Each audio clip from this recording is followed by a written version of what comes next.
শিং ভেঙে বাছুরের দলে ঢোকার চেষ্টা করছেন মা? না না না না না, আপনাকে কোথাও যেতে হবে না। এখন তো দেখছি এই বাড়িতে কারো ভালো করা যাবে না।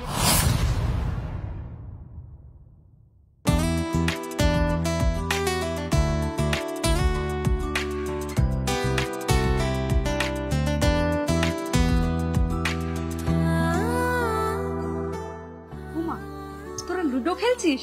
আমিও খেলবো, কতদিন লুডো খেলিনি।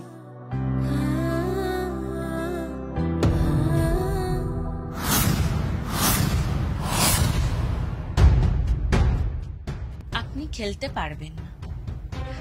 আসলে ভুলভাল চাল দেবেন, তাতে আমাদের খেলার মজাটাই নষ্ট হয়ে যাবে। আপনি ঘরে যান। না না, আমি পারবো। আরে আমি ছোটবেলায় আমার বান্ধবীদের সাথে কত লুডো খেলেছি। তুমি দান দাও, দেখো আমি পারবো। বললাম না আপনি পারবেন না।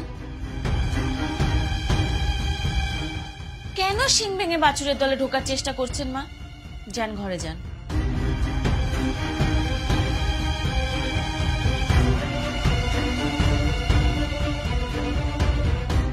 না খেলো। কি হলো? দান দাও।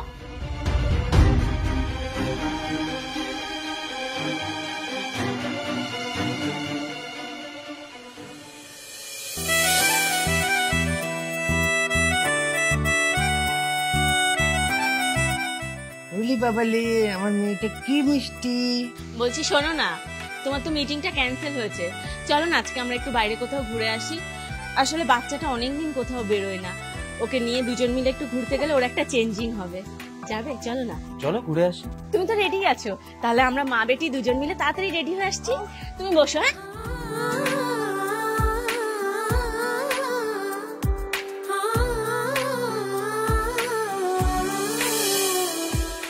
চলো বাবু, আমি রেডি হয়ে গেছি। বাহ, দুজনকে তো বেশ মিষ্টি লাগছে। হ্যাঁ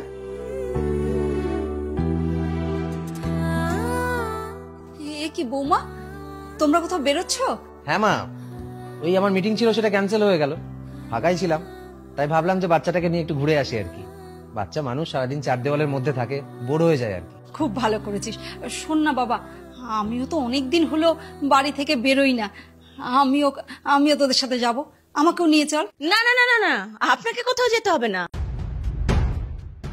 আসলে বাড়িটা তো ফাঁকাই থাকবে, আর আমরা চলে গেলে বাড়িতে তো কেউ থাকবে না মা। আর আমরা অনেক দূর হাঁটাহাঁটি করব, আপনি এতটা হাঁটাহাঁটি করতে পারবেন না এই বয়সে।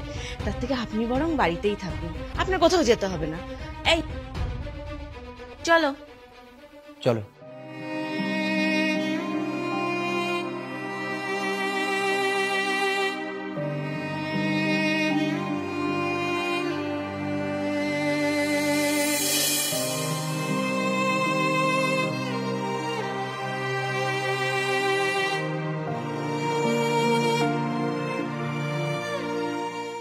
পূজা, হ্যাঁ এক কাজ করো, তুমি ওকে নিয়ে ঘরে যাও, আমি মাকে মিষ্টিগুলো দিয়ে আসি। মিষ্টি গুলো দিয়ে আসি মানে? তুমি কি সবকটা মিষ্টি মাকে দিয়ে আসবে নাকি? দাও, তুমি ওকে নিয়ে ঘরে যাও। দাও মা দাও, তুমি ওকে নিয়ে ঘরে যাও, আমি মিষ্টিগুলো দিয়ে আসবো। যাও।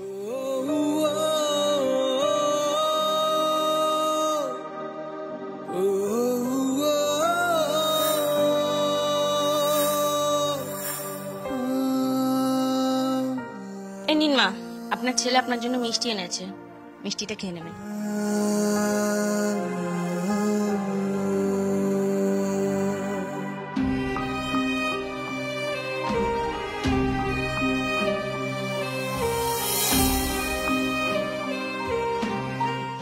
এ বাবু শোন না, আমার কতগুলো মুদি সদাই লাগবে বুঝলি, একটু বিকেল বেলা এনে দিবি?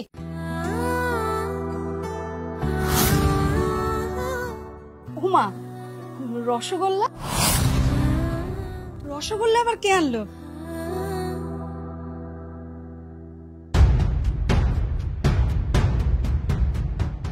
কাল এনেছি, আপনাকে তো দিয়ে এলাম। কাল যে তুমি সন্দেশ দিলে মা।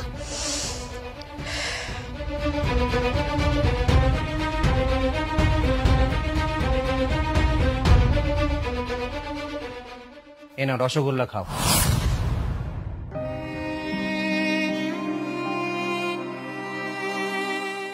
মানেটা কি? ওগুলো তো আমাদের জন্য এনেছিলাম। এই রসগোল্লাগুলো আমি আমার মায়ের জন্য এনেছিলাম। কিছু মনে করো না, তোমার মায়ের না লোক কম না। যথেষ্ট হয়েছে পূজা, এরপর আমার মায়ের সম্পর্কে কোনো বাজে কথা বলবে না। চিৎকার কেন করছো? আরো আগে করা উচিত ছিল। আমি তো ওনাকে ওনার ভালোর জন্যই দিইনি। এত ভালো তোমার না ভাবলেও চলবে। আমার মা কি খাবে কি খাবে না সেটা কি তুমি ঠিক করে দেবে? এখন তো দেখছি এই বাড়িতে কারো ভালো করা যাবে না। কি ভালো করেছো কি তুমি শুনি? হ্যাঁ, কি ভালো করেছো? কোনো একটা মানুষের মুখের সামনে থেকে খাবার কেড়ে নেওয়াটা ভালো? আমি যদি তোমার মায়ের সাথে এই দুর্ব্যবহারগুলো করতাম তোমার কেমন লাগতো? আরে অদ্ভুত তো। একদম চুপ করো, একটাও কথা বলবে না। আজ আমি তোমাকে সাবধান করে দিচ্ছি পূজা, তুমি যদি আমার মায়ের সাথে আর একটাও দুর্ব্যবহার করো তাহলে আমিও সেই সেম দুর্ব্যবহার তোমার সাথে করা শুরু করব। মা, এতদিন ধরে আমার চোখের সামনে এই ঘটনাগুলো ঘটে এসেছে, কিন্তু তবু আমি চুপ থেকেছি, কোনো প্রতিবাদ করিনি। আমার অনেক আগে প্রতিবাদ করা উচিত ছিল। এই সমস্ত কিছুর জন্য তুমি আমাকে ক্ষমা করে দাও প্লিজ।